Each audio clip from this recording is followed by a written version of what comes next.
"You think this is about my work?" Zane says, his voice echoing slightly in the vast, sterile conference hall. His silhouette is sharp against the glowing presentation screen behind him. It's funny, the original idea came to me in a dream, fully formed, like a gift. My grandmother's passing, her stories, they were the seed for everything you see tonight. The air conditioning hums, a low, steady drone beneath the polite applause. The spotlight bleaches the color from his face, leaving a stark, confident mask. My grandmother is very much alive. We have lunch every Sunday. When a journalist stops me on my way out, asking what I thought of my partner's keynote, I manage a thin smile. He's always been a great storyteller. We met at a portfolio review 5 years ago, two creatives drowning in a sea of corporate design. I had my photography series on Urban Decay. He had his sleek, minimalist app mock-ups. We bonded over burnt coffee and a shared belief that technology could be used to preserve human connection, not just monetize it. Our first real collaboration happened on a stack of napkins at a 24-hour diner called The Grind. We sketched out the entire user flow for Ember, a digital archive for family histories, a way to attach stories to old photographs. My visual language, his code. It felt like destiny. The first red flag was so small I barely registered it.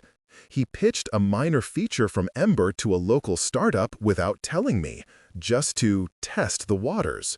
His apology was so earnest, so full of collaborative zeal, that I convinced myself his ambition was our ambition. He called it proactive outreach. Even then, a small voice in my head called it what it was, a dress rehearsal for theft. The next 2 years were a blur of creation. We landed $25,000 in seed funding, enough for a small, shared office with a perpetually broken espresso machine. I spent my days shooting original photography for the interface, interviewing potential users, and building the brand's emotional core. Zane handled the pitch decks and the investor meetings. Slowly, almost imperceptibly, the pronouns started to shift. "We believe" became "I envision." Our roadmap became my 5-year plan. He started mining my life for pitch material. My grandfather's escape from Eastern Europe, the box of sepia-toned photos under my parents' bed, these became his go-to anecdotes for demonstrating Ember's purpose. At first, I thought it was just good marketing. Then it started to feel like he was harvesting my memories and wearing them like a suit. The cracks deepened. He'd miss a development deadline, blaming a family emergency. I'd later see him tagged in an Instagram story from a weekend wine tasting in Sonoma. When I'd ask, he'd gaslight me with a smile. "You worry too much. We're a team. Trust me." The clue that unraveled everything was accidental, mundane. We were in the office, his laptop angled towards me as he walked through a new build. An email notification banner slid into view at the top of his screen. From a law firm. The subject line, Ember, Solo Founder Vesting Schedule. He swiped it away instantly, but the words were burned onto my retina. Solo Founder. The next 3 weeks were a quiet, cold education in deceit. I used a data recovery tool on our shared Dropbox account and found a folder he'd deleted a month prior. Inside were drafts of an operating agreement for a new LLC, registered in his name alone. I found invoices from a branding agency for a redesigned Ember logo I'd never seen. He'd been using our joint account to build his own arc, leaving me on the shore of a company I thought we were building together. The final, sickening discovery came from a forwarded email chain. He was pitching a new version of our app to a major venture capital firm, describing me not as his co-founder, but as a talented freelance photographer he'd hired for some early assets. He had taken the story of my grandparents, the very soul of the project, and claimed it as his own tragic, inspiring backstory. The breaking point was the Innovate X conference. He was a finalist for their Visionary Founder Award. He invited me as his guest, his supportive collaborator. I sat in the 5th row, surrounded by the titans of the Bay Area tech scene, and watched him perform my life on stage. He delivered his cruel, perfect monologue. This project, Ember, it's not just code, it's my soul. It came from the grief of losing my grandmother and finding her box of fading photos. This is my tribute to her memory. The applause was deafening. In that noise, my world went completely silent. The plan didn't form, it crystallized. All I could see was one tiny, overlooked detail on his gigantic presentation screen: the background image. It was a soft focus shot of an old man's hands, weathered and kind, holding a vintage Leica camera. My hands, my grandfather, my photograph. He thought it was a generic stock image from a folder I'd shared. He had no idea I still had the original RAW file, time-stamped with my camera's serial number embedded in the metadata. His undoing was hiding in plain sight. The next morning, I hired Valerie, an intellectual property attorney whose name I found on a forum for defrauded artists. She was a quiet storm in a tailored suit. After I laid out the story, she took a long sip of her tea and said, "Grief is not a registered trademark, Mr. Shaw, but wire fraud and breach of fiduciary duty are." The retainer was $18,000, nearly all my savings. Over the next 6 months, we built our case. Valerie was surgical. My one close call came when Zane saw an email from her pop up on my phone.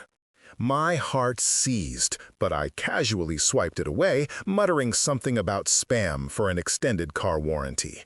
He bought it. The evidence we gathered was a fortress. We had the recovered solo founder documents. We had bank statements showing him paying for his personal LLC with our joint funds. We had 27 pages of text messages where he referred to me as his co-founder. We had the metadata from the photograph he used at the conference. And then the ironic masterstroke. The lead partner at the venture capital firm he was courting, a man named Peterson, was also a board member for the National Photography Heritage Foundation, a foundation my grandfather had co-founded decades ago. Zane, in his arrogance, had never bothered to look. Valerie's plan was not to sue, not yet. It was to let him walk into a perfectly prepared trap. We knew he was the frontrunner for a $150,000 acquisition prize at the Aperture Gala, a black tie industry event. The prize required a final round of due diligence. That was our stage. The night of the gala, the air was thick with perfume and ambition. Zane was holding court by the champagne tower, glowing with unearned victory. I walked straight up to him, my tablet in hand. "I need to show you something before your big moment," I said. His smile was dismissive. "Not now. I'm networking. Talk to me tomorrow." I held up the tablet. I didn't say a word. On the screen was a split view. On the left, a still from his Innovate X keynote, my grandfather's hands holding the camera. On the right, the photo's ESIF data, my name listed as the copyright holder. His face didn't fall, it seemed to tighten, the confidence curdling into confusion. Then, as if on cue, Valerie appeared at my elbow. She wasn't looking at Zane, she was looking at the investor standing beside him. "Mr. Peterson," she said, her voice calm and clear. "I'm Valerie Rostov. I represent the co-founder and true copyright holder of the Ember project." She held out a slim leather-bound folio. "Mr. Zane has a copy, but I believe this version more complete." She opened it to the first page, a clean printout of the solo founder email. Peterson's eyes flickered from the folio to Zane's now ashen face to me. Zane started to stammer, a frantic cascade of words about misunderstandings, about crossed wires, about paperwork. I leaned in close, my voice a whisper only he could hear. "You're a great storyteller, Zane, but this story is mine." The fallout was immediate and spectacular. The prize committee discreetly disqualified him before the ceremony even began. By morning, an article on TechCrunch had gone viral, detailing the allegations of fraud. His investors pulled their funding within 24 hours. The settlement was swift and brutal. Zane signed over all intellectual property and the remaining company assets, and paid me $85,000 in damages. He disappeared from the tech world, his name now a cautionary tale whispered at industry mixers. I saw him once, about a year later. He was working behind the counter at a Peet's Coffee, his face sallow under the fluorescent lights.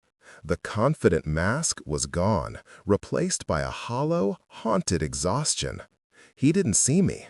I didn't relaunch Ember. The idea felt tainted, poisoned by his greed. I took the settlement money and opened a small photography and design studio in a sun-drenched loft overlooking the water. My work is quieter now, more meaningful. I help nonprofits and small family businesses tell their own stories. My circle is smaller, but it's real. Last week, I spent the afternoon with my grandmother, carefully scanning her boxes of old photographs, the real ones. She sat beside me, her hand on my arm, telling me the history behind each faded image. It's funny, the best ideas really do come from a place of truth.